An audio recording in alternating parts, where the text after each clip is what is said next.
आज हम लोग वास्तविक संख्या पढ़ने जा रहे हैं जो परीक्षा के व्यू से बहुत ही आवश्यक है।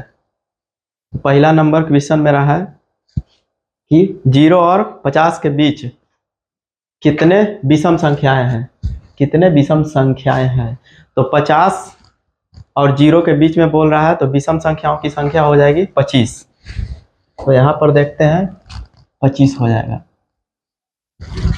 चेंज कर दो, ये ब्लैक कर देते हैं।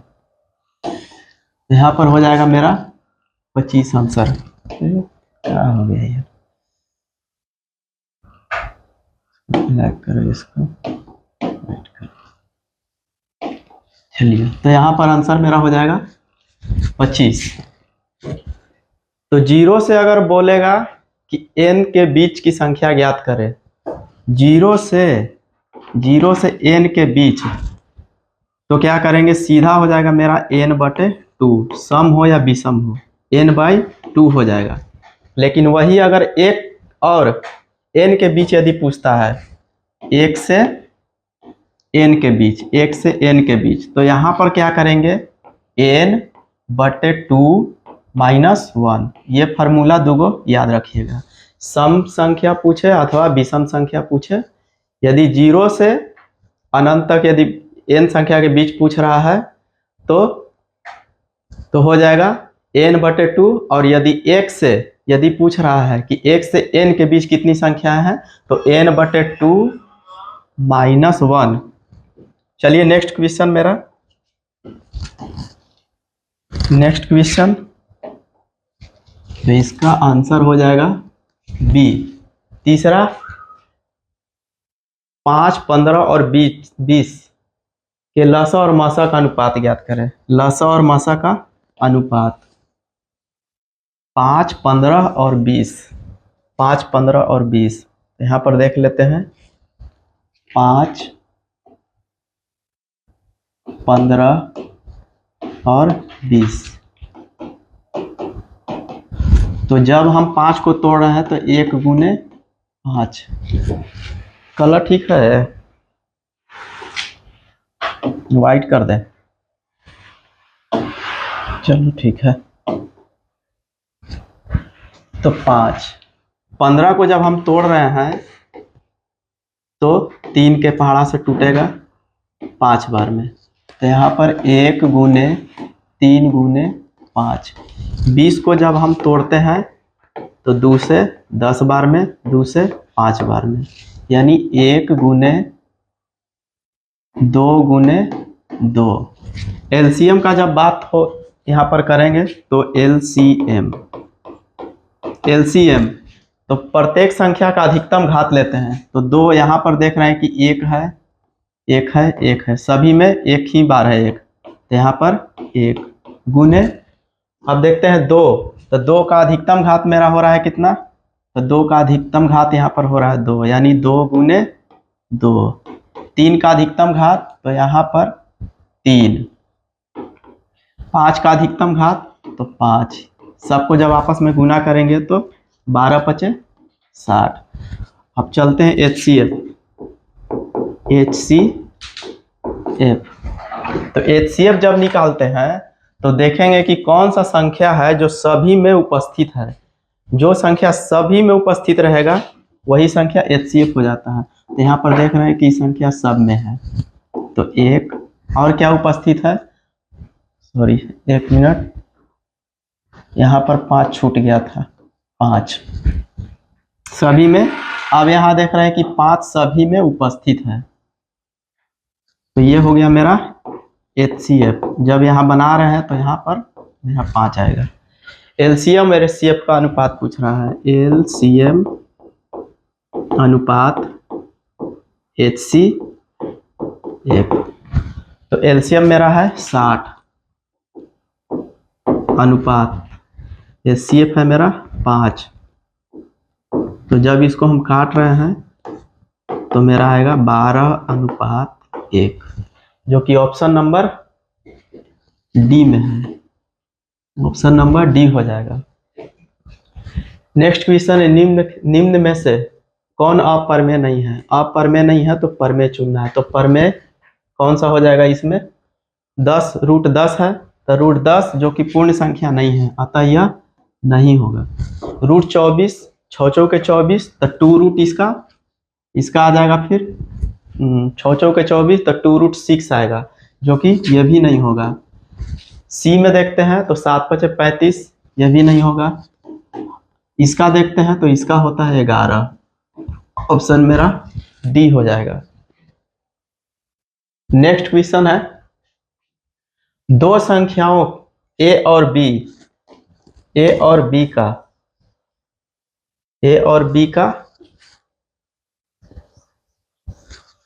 पहले मिटार लेते हैं।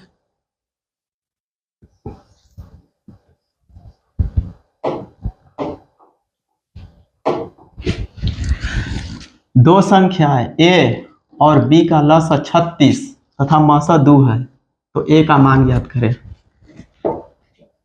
तो यहां पर हो जाएगा a × 18 बराबर LCM × HCF।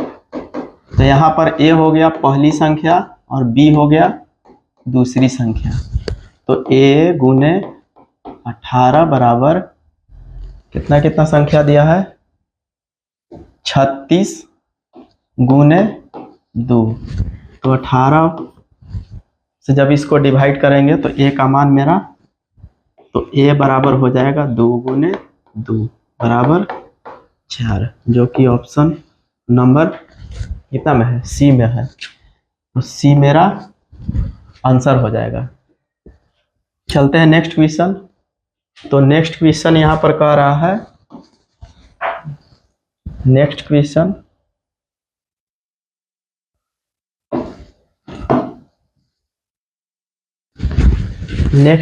कह रहा है कि यदि p तथा q दो अभाज्य संख्या है तो उनका मासा क्या होगा। यदि p और q दो अभाज्य संख्याएं हैं तो उनका मासा क्या होगा। तो दो अभाज्य संख्या जब हम लेते हैं, से मान लेते हैं कि सबसे छोटी अभाज्य संख्या 2 है, सबसे छोटी अभाज्य संख्या 2 है, उसके बाद की अभाज्य संख्या 3 है।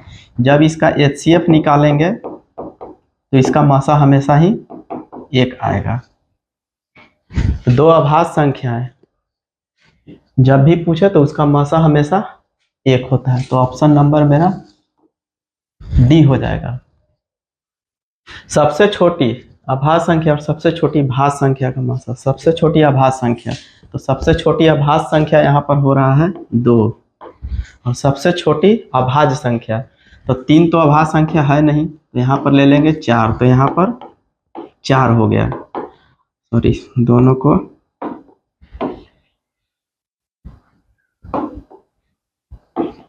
चार। तो यहाँ पर पूछ रहा है का गुणनफल, सबसे छोटी अभाज्य संख्या और सबसे छोटी भाज्य संख्या का गुणनफल। जब हम दोनों का गुणनफल करेंगे तो यहाँ पर आ जाएगा 4 × 2 बराबर 8, जो कि ऑप्शन नंबर कितना हम दिया है, सी, ऑप्शन नंबर सी में है। नेक्स्ट क्वेश्चन 7वां, निम्न में से कौन सी अभाज्य संख्या है। तो अभाज्य संख्या वो होता है जो एक और अपने अलावे किसी और संख्या से विभाजित ना हो, उसको अभाज्य संख्या कहते हैं। तो सबसे पहला में दिया है 29 अगर लेते हैं तो केवल 1 के पहाड़ा में और 29 के पहाड़ा में आता है, जो कि ये नहीं होगा। तो आंसर मेरा ये ऑप्शन गलत हो जाएगा। 25 देखते हैं तो 25 होगा, 1 के पहाड़ा में भी होगा, 5 के पहाड़ा में भी होगा और 25 के पहाड़ा में भी होगा। अतः यह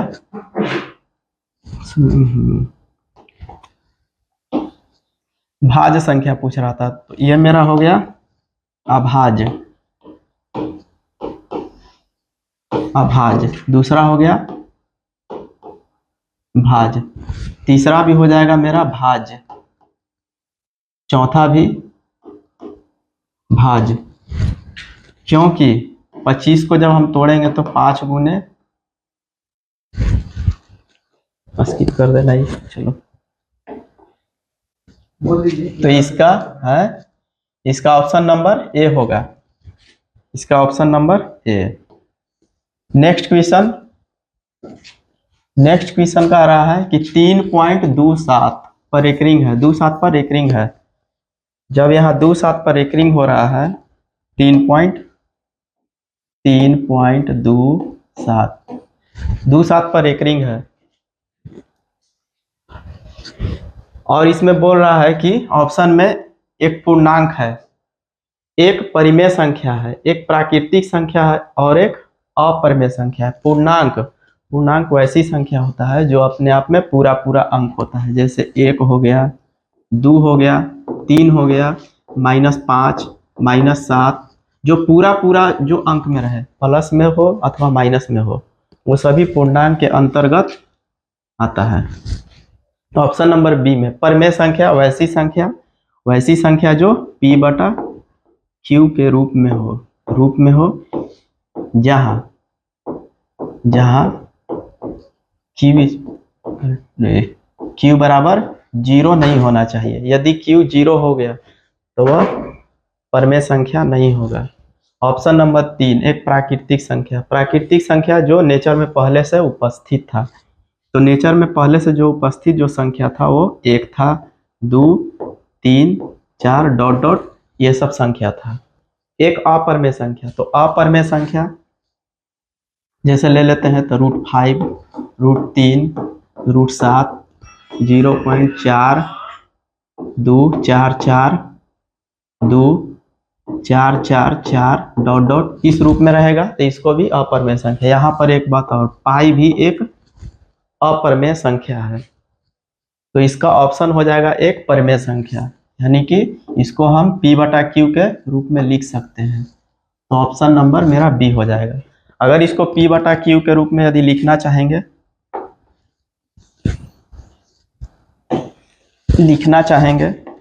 तो यहाँ पर दे रहा है मेरा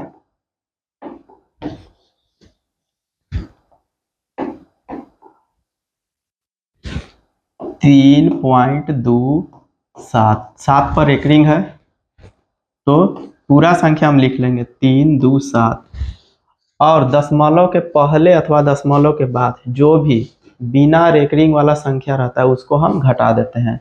तो यहाँ पर देख रहे हैं कि 3 पर रेकरिंग नहीं है, तो 3 घटा देंगे। उसके बाद देखेंगे दशमलव के बाद कितना संख्या पर रेकरिंग है। तो यहाँ पर देख रहे हैं कि 2 संख्या पर रेकरिंग है, तो 2 ठो 9 लिख देंगे। जब इसको बनाएंगे तो 3, 2 और जब घटाएंगे तो यहाँ पर 4/99, जो कि एक परिमेय संख्या है, P/Q के रूप में है, P/Q के रूप में है, अतः यह एक परिमेय संख्या होगा। नेक्स्ट क्वेश्चन कह रहा है कि किसी पूर्णांक m के लिए एक सम संख्या होना चाहिए, यानी इसका कहने का मतलब है कि m का हम कौन सा वैल्यू रखेंगे जहां पर सभी ऑप्शन में रखने पर मेरा आंसर जो है सम ही संख्या प्राप्त हो। तो यहाँ पर पहला ऑप्शन है तो m+2, तो m का मान हम 2 ठो रखेंगे, m बराबर पहले 1 रखेंगे और उसके बाद हम 2 रखेंगे। एक सम रखना है और एक विषम रखना है। किसके लिए, किस पर, मतलब किस सत्य होगा। तो जब 1 रखेंगे तो 2 और 1 3 होगा, जब 2 रखेंगे तो 2 और 2 4 होगा, यानी कि सम और विषम दोनों यहाँ पर आ रहा है। दूसरा ऑप्शन में देखते हैं, जब 1 रखेंगे तो 2 और 1 3 भी मिल रहा है, और जब 2 रखेंगे तो 5, जो कि एक विषम संख्या हो रहा है। ऑप्शन नंबर 3 में हम देख रहे हैं तो 2 गुने 1 करेंगे तब भी 2, और 2 गुने 2 रखेंगे तब भी 2, यानी 4 होगा, यहाँ पर 4 होगा, जबकि देख रहे हैं कि दोनों स्थिति में हमको सम मिल रहा है। तीसरा ऑप्शन में देखते हैं, तीसरा ऑप्शन में दिया है 2m-1, तो 2 गुने 1 -1, माइनस के 1 हमको मिलेगा, 2 गुने 2 -1 बराबर 3 मिलेगा। तो यहाँ पर हमको विषम संख्या प्राप्त हो रहा है, विषम संख्या। तो इसका ऑप्शन नंबर हो जाएगा मेरा सी, ऑप्शन नंबर सी हो जाएगा। यहाँ पर ऑप्शन सी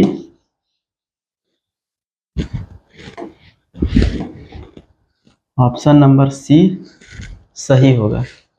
चौथा क्वेश्चन, कौन सा अपरमेय नहीं है? अपरमेय नहीं यानी कि परमेय संख्या हमको चुनना है। तो इसका निकालते हैं तो 8 होता है, वर्गमूल इसका 9, जो कि एक परमेय है, परमेय संख्या, और बाकी सब अपरमेय संख्या। तो इसका ऑप्शन नंबर ए हो जाएगा। यदि इसे विस्तार से समझना चाहते हैं तो उसके लिए कमेंट करिएगा, सभी का और विस्तार से सॉल्व करके कोशिश करूंगा कि आप लोग समझें। नेक्स्ट क्वेश्चन है, निम्नलिखित में किसका दशमलव प्रसार शांत होगा? तो शांत होने के लिए एक रूल है, एम का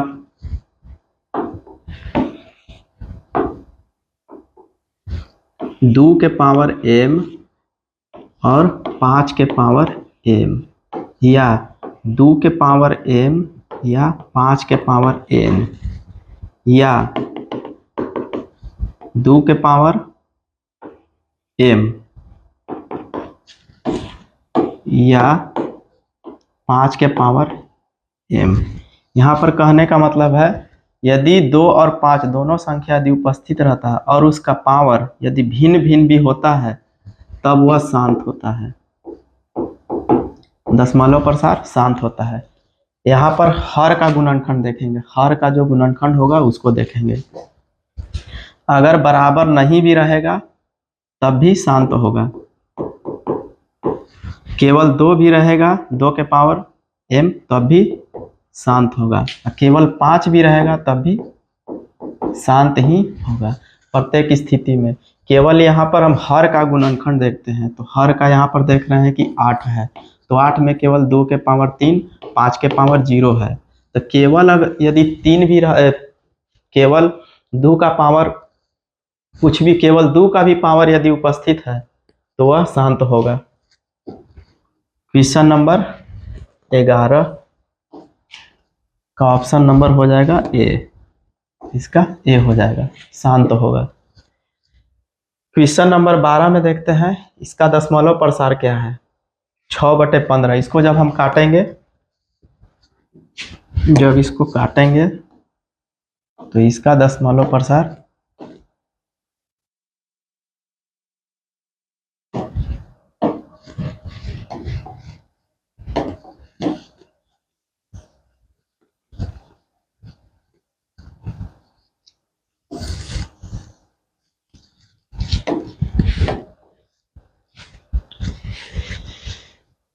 6/15 का दशमलव प्रसार 6/15। तो 15 को जब हम तोड़ रहे हैं तो 5 गुने 3, तो यहाँ पर देख रहे हैं कि 3 से कट रहा है तो मेरा 2/5, जबकि यहाँ पर देख रहे हैं कि केवल 5 के पावर n के रूप का है, अतः यह शांत हो जाएगा। क्वेश्चन नंबर 13 पर चलते हैं। 13 क्वेश्चन नंबर, तो क्या है? एक अपरमेय संख्या है, एक अपरमेय संख्या है। यहाँ पर कुछ है बात बता देते हैं।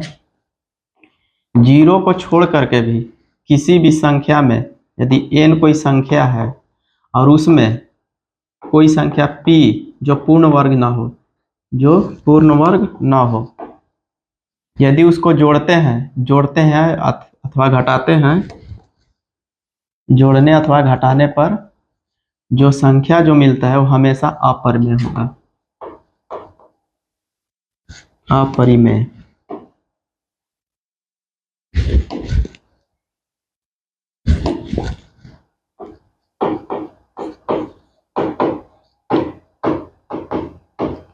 अपरिमेय संख्या यदि गुना भी करते हैं परमेय और अपरमेय में तो भी अपरमेय संख्या होता है। अगर भाग भी करते हैं तब भी अपरमेय संख्या प्राप्त होगा। तो यहाँ पर पूछ रहा है 4 - √3 क्या है? तो एक अपरमेय संख्या हो जाएगा। निम्नलिखित में से कौन अपरमेय संख्या है? अपरमेय संख्या, तो यहाँ पर हो गया ये परमेय, परिमेय और यहाँ पर अपरिमेय संख्या। और यहाँ पर परिमेय संख्या, तो इसका ऑप्शन नंबर सी हो जाएगा। ऑप्शन नंबर सी, जो कि एक अपरिमेय संख्या है। इसका ऑप्शन नंबर सी, क्योंकि यह पूर्ण वर्ग नहीं है, पूर्ण वर्ग नहीं है, ये भी पूर्ण वर्ग नहीं है।